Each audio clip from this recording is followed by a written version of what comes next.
In previous work, we've learnt how to use differentiation to find flat points, because if you know where a curve is flat, it gives you a brilliant way to anchor it. We've already seen how you can anchor a curve by knowing where it crosses the x-axis. If I tell you the cubic graph has to pass through those points, and if you know that it comes up from the left, then there's really only one way to draw it.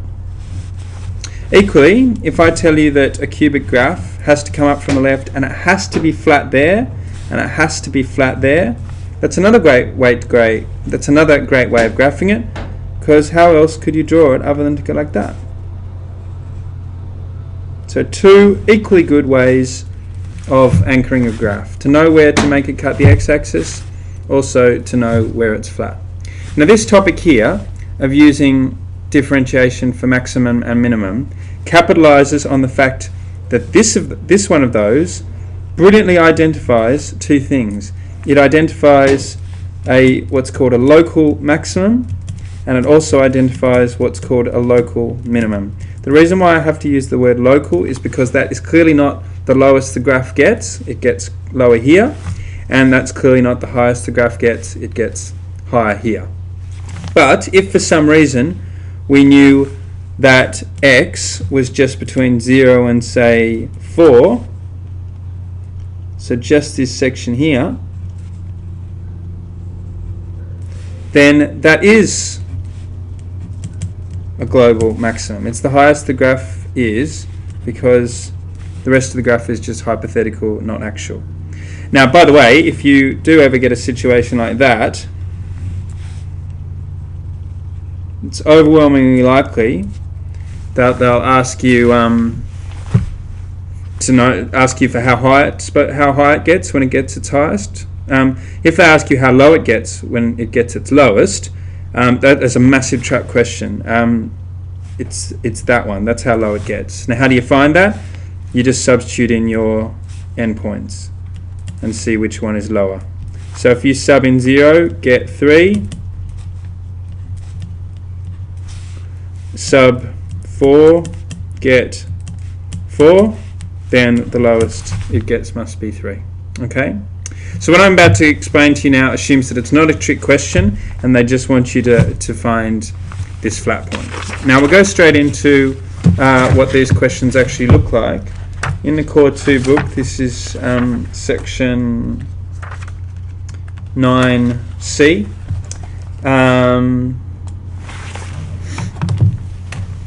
Okay, so they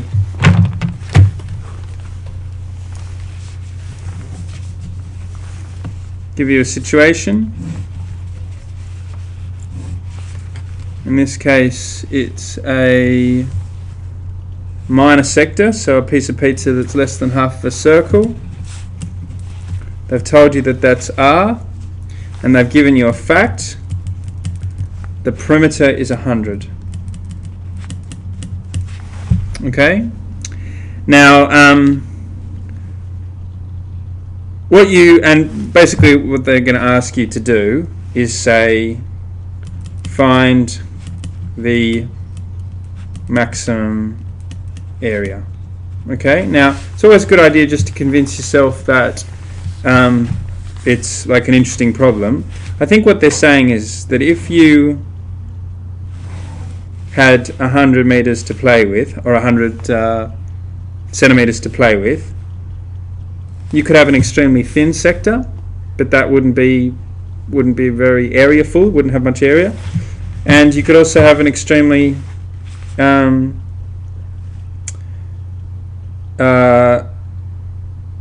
flat sector like this.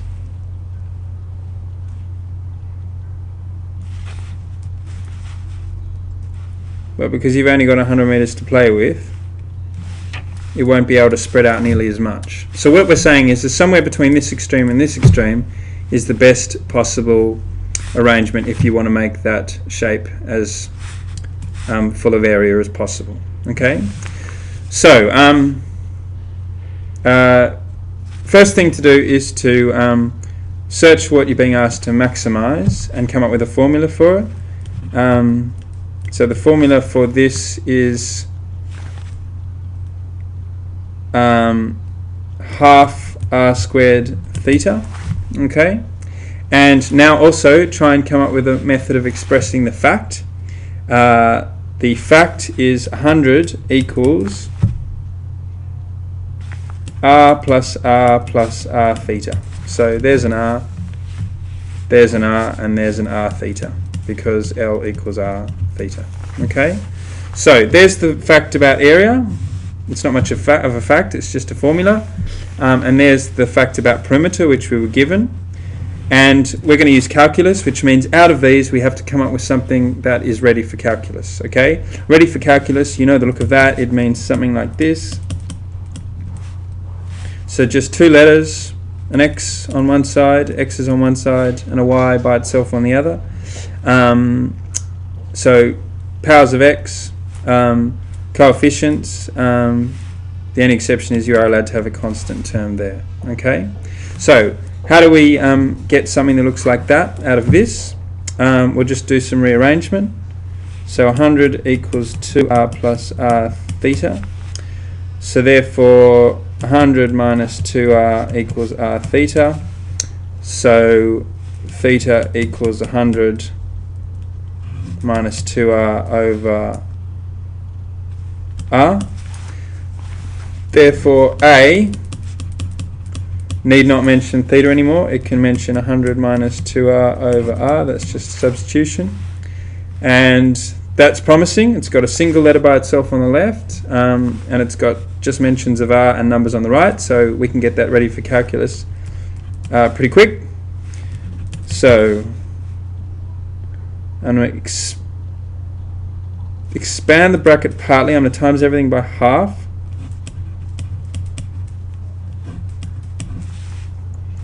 I'm now going to expand the bracket. No, I'm not going to expand the bracket. I'm just going to multiply the fractions, and then I'm going to cancel here, and that's ever so close to being ready for calculus. And there we go. It's ready for calculus. Okay. Now, what we're going to do is we're going to kind of graph that in our head. Okay. By finding out where it's flat. Okay. But we've got to get calculus going first. Here's the multiple choice box. A equals 50r minus r squared. Therefore, dA dr equals 50 minus 2r. Okay. So the highest, if we did a graph for that, which would be an upside down bucket. Always a good idea just to think the graph. So that's the r-axis and that's the a-axis.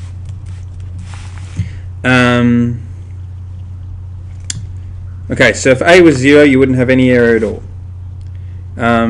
If r was, I think, 50, you wouldn't have any area at all.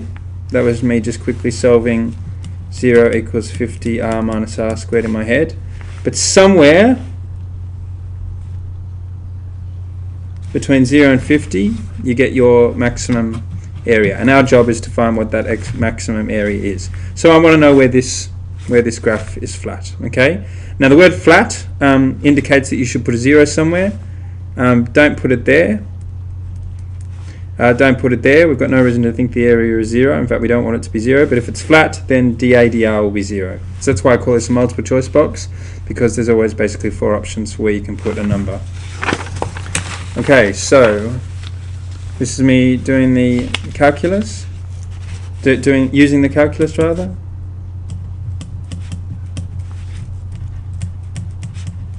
So r equals 25. So therefore, right underneath where it gets its flattest is 25.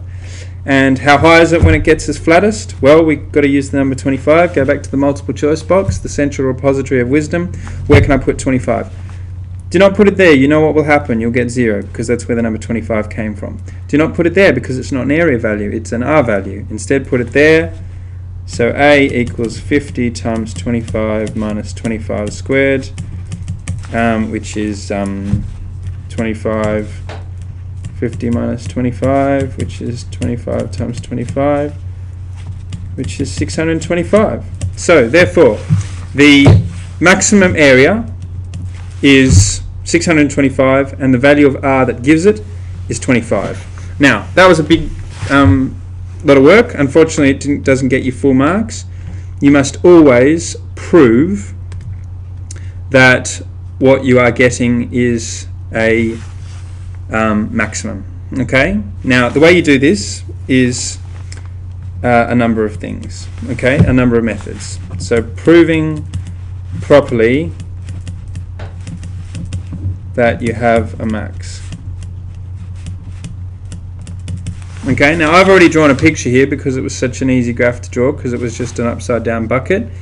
If you don't have time to draw that proper little graph, then this first method draws a little mini graph for you. Okay, what you do is you make a little table, a 3-column table. The number which made the derivative 0 goes in the middle, and obviously that's an r value, and your bottom row is dA dr, so therefore obviously that'll be 0 for 25 because that's where the number 25 came from.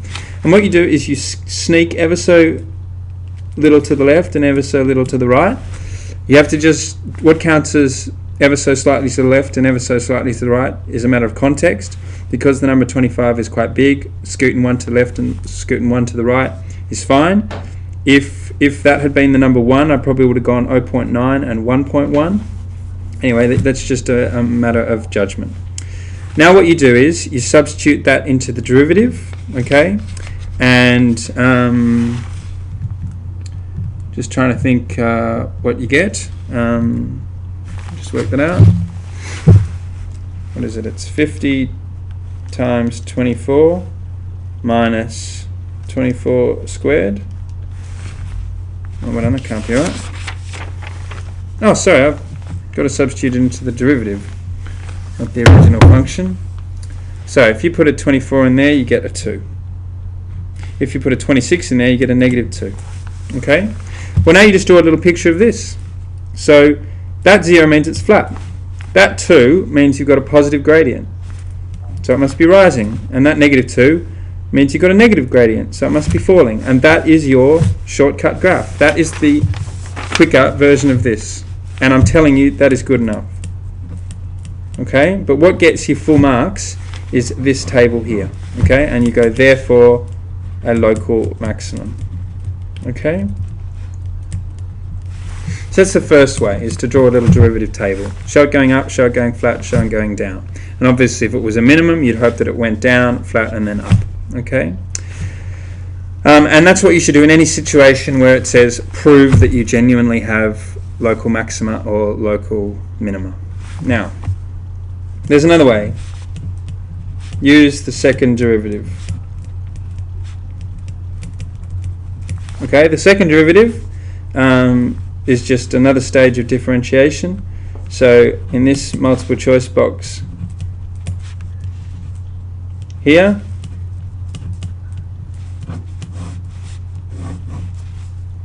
you just continue down for another row.